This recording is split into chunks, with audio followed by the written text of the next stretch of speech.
Let me put it in picture form for you as we look at our second thought, the ark carried along on the water. Let's suppose it was. The second month really was the fifth month. So May 10, we're supposing now that Noah and his family enter the ark. May 17, the rain begins to descend. The fountains are broken up. 40 days later, so that's June 27, the rain stops. But the water remains on the whole earth. For another 110 days, the ark is carried along on the water until on October 17, it finally rests on Mount Ararat, chapter 8, verse 4.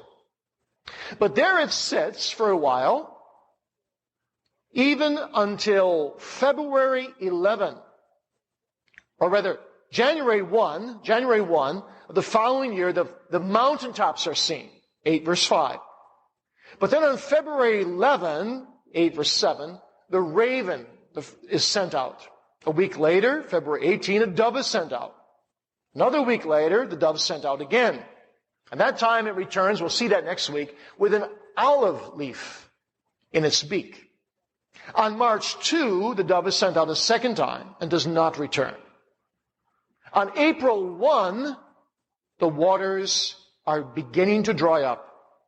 And by May 27, the earth is dry, and God says to Noah, you can come out of the ark. 1 year and 10 days, Noah and his family wait for God's intervening grace. But all that time, 1 year and 10 days, God preserves all 8 people on the ark. And chapter 8, the first 5 verses, are filled with God's actions. Next week we'll see Noah's actions. But the first 5 verses are filled with God's actions in preserving Noah and his family. And those actions begin with something very wonderful. Verse 1, and God remembered Noah. God remembered Noah. Well, I want to look with you now at some more spiritual and practical lessons we can learn from God's preserving intervention shown to Noah and his family during this 375 days. I'm going to give you 4 lessons. The first lesson is this. The Lord's interventions shall come. He promised to intervene. He promised to care for them. And He decrees His own time of fulfillment. Though God's deliverances in our lives may come slowly as believers, they will come surely. The Lord waits that He may be gracious. The vision is for an appointed time, Habakkuk 2 says, but it will not tarry. But maybe you ask, why does the Lord wait as long as He does? Why does the Lord wait so long in my life to hear my cries and to answer my prayers? Well, the Lord often waits, doesn't He, to get His own glory. Remember, we saw that from the case of Martha, Mary, and Lazarus. They told Jesus that Lazarus was sick unto death. Jesus abode 2 days still where he was, because He was going to get more glory in raising a dead Lazarus, remember that, boys and girls, than in healing a sick Lazarus. And so God often waits to get more glory for Himself when He answers our prayers when they are reduced in our own mind to ashes rather than to burning vehement flame. But also God waits to prove and to exercise and mature the faith of His people. In times of waiting, God silently strengthens us with strength in the inner man, says Peter. And we learn to grow in grace in times of His silence, in times of His seeming withdrawal, as we learn to plead on Him and wait on Him. Because even as He seems to push us away with one hand, He is drawing us with the other to lean hard on Him. God also waits to awaken prayer.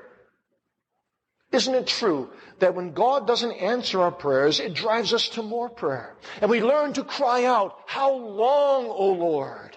How long?" We learn to come closer in affliction to the inner closet. And we grow in spiritual experience as a result. But then too, God waits to prepare us for the mercy which is to come. Psalm 10 verse 17 says, "Thou wilt prepare their heart." God had to train Noah and his family for their experience in the new world. God wanted to begin with a godly race. He desires that there would be a people on the earth who walked with him. And so in those 375 days, he is disciplining Noah. He is disciplining his family so that when they do step off the ark, they may first of all go and to offer sacrifices unto his name. So you see, waiting time is weaning time. It is preparing time. God fulfills in waiting time. Let patience have her perfect work. And if you are waiting right now in great trials upon the Lord, be assured God will intervene for you and God will care for you. He may test his promises. He will test his promises. But his promises shall not fail. Now, the second lesson we learn from these first 5 verses of chapter 8 is that the Lord's interventions are covenantal and timely. Covenantal and timely. You know, boys and girls, Noah must have felt forgotten many times, don't you think, in the ark? 375 days with nothing but water. There in the ark, not able to get out. He probably often felt, has God forgotten to be kind? But the Bible says no. God remembered Noah. You see, God's perspective is different from our perspective. We often cry out with Judah in Isaiah 49, "The Lord has forsaken me, and my God has forgotten me." Or with the psalmist in Psalm 13, "How long wilt thou forget me, O Lord? Forever." But God doesn't do that. God says, "I remember Noah." Now, you must not look at this word remember as we do in the English language, as if God forgot them for a while and suddenly he remembered them. The word remembered in Hebrew actually has a deeper meaning. It means this.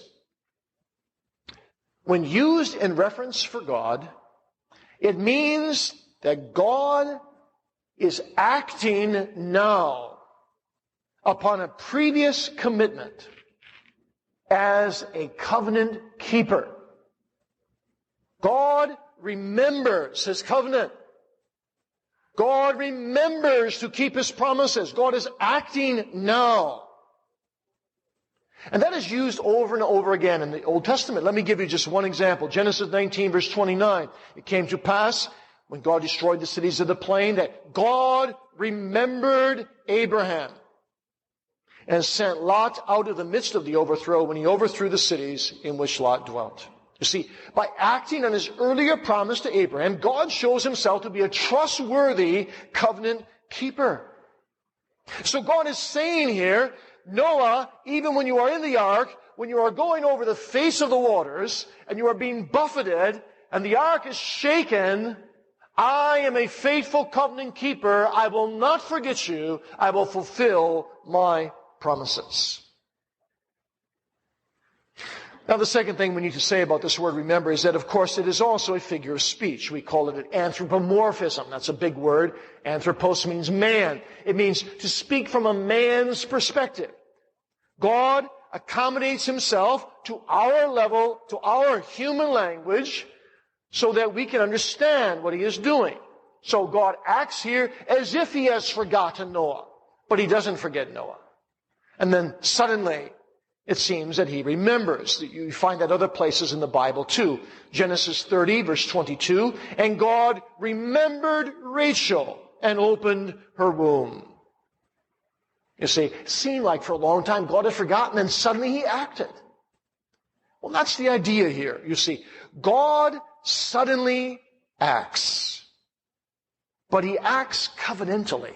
He hasn't forgotten at all. And he acts in a timely fashion. Just when Noah needs it. And so, what a lesson we have here for God's people. Dear children of God, there are many times you have to wait long. Your patience is taxed. You say, will God ever hear my cry? Am I just being ignored by him? Hast thou forgotten to be kind? But all of a sudden, God intervenes. God comes. God visits. God blesses. God gives a word. God gives an answer. It's as if suddenly that God is thinking of nothing else. God interposes and God takes control. Just when I can't do it anymore. Just when I'm at my wit's end. God remembered Noah. And God will remember you, my friend. When you put your trust in him, he never forsakes the work of his own hands. A mother may sooner forget her sucking child than that the Lord will forget his child. The third lesson is this.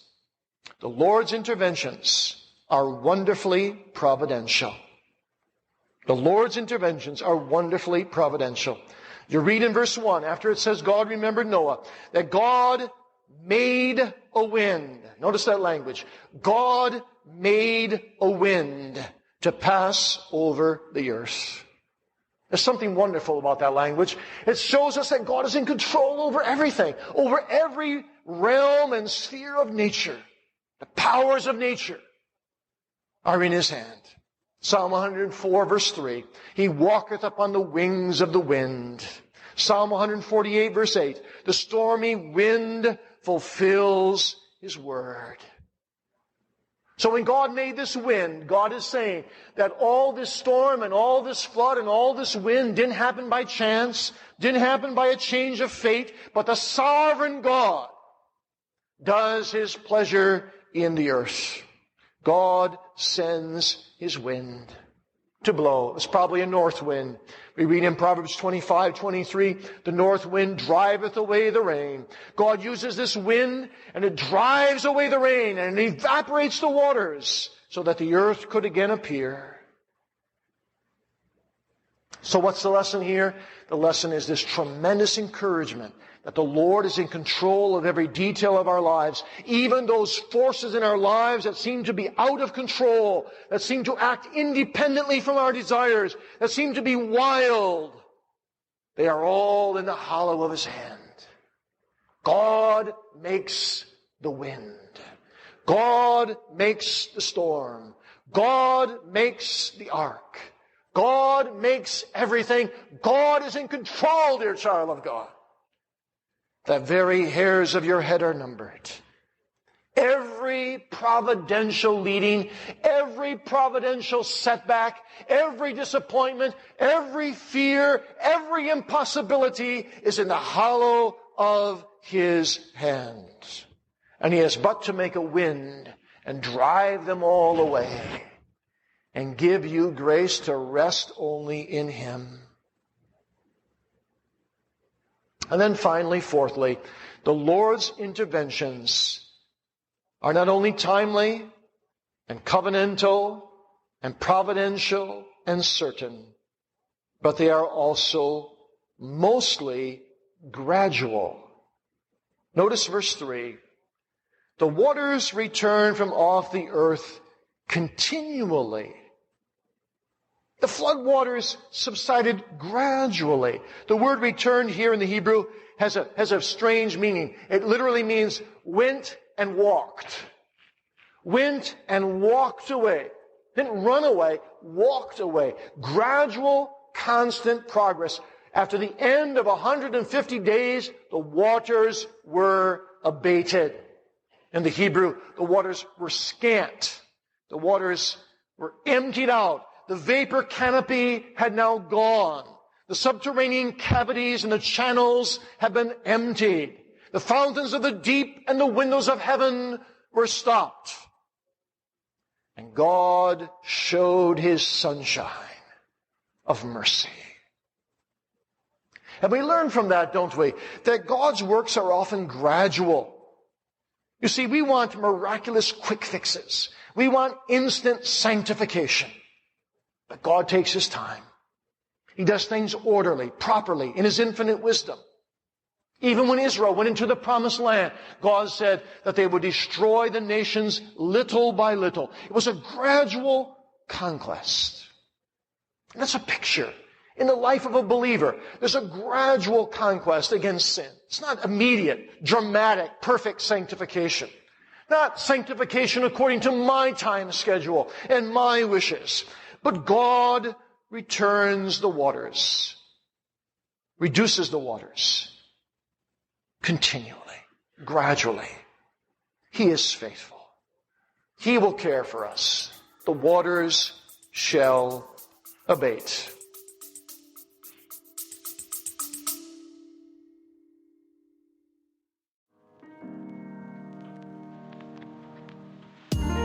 Would you like to deepen your understanding of Reformed theology? Check out Reformed Systematic Theology, Volume 4, Church and Last Things by Dr. Joel Beeke and Paul Smalley. This book will lead you to explore key scripture topics from biblical, doctrinal, experiential, and practical perspectives. Order the culmination of Dr. Beeke's life's work at heritagebooks.org/RST4.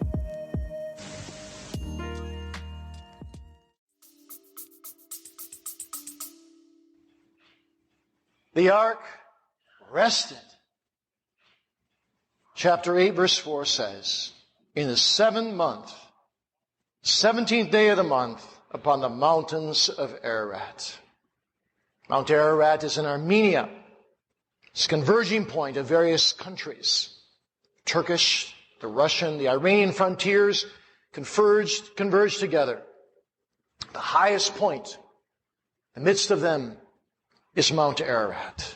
16,940 feet high, with another peak beside it, 12,900 feet high.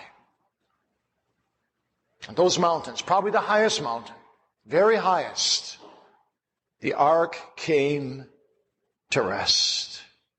We read in verse 5, the waters decreased continually until the 10th month. In the 10th month, on the first day of the month, were the tops of the mountains seen. So they weren't seen before. That means the ark was resting in the highest mountain, and after a few more months, then the next highest mountain was seen.